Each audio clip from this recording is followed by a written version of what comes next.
આજે આપણે ટ્રાય કરીશું વસ્ત્રાલની ફેમસ પાણીપુરી, જે સાંજ પડતા લોકો ઉમટી પડે છે ખાવા માટે. આપણે પહોંચી ગયા હતા પહેલી જગ્યાએ અને કાકાને કહી દીધું એક ડીશ બનાવી દો કાકા, હું ટ્રાય કરું છું. અને પકોડી ટ્રાય કરીને તો મને બેટર લાગ્યું થોડું. મને રગડામાં ભાવે છે તો આપણે પહેલી ડીશ રગડાવાળી ખાધી અને મને બેટર લાગી, મસ્ત હતી.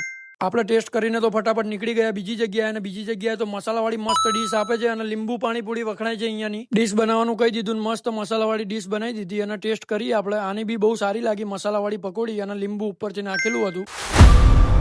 મને તો સરખું દેખાયું નહીં, પણ આપણે ત્યાં જઈને જોઈએ, પકોડી વાળા ઉભા જ છે, આપણે ચેક કરી લઈએ. અહીંયા હું પહેલી વાર આવ્યો છું ને આપણે સેવપુરી ટ્રાય કરીએ. ભાઈ મોઢામાં નાખતા જ મને કંઈક અલગ જ આમ ફ્લેવર આવ્યો અને એક નંબર સેવપુરી હતી. ભાઈ ખરેખર મને બહુ જ મજા આવી ગઈ આમની સેવપુરી ખાવાની.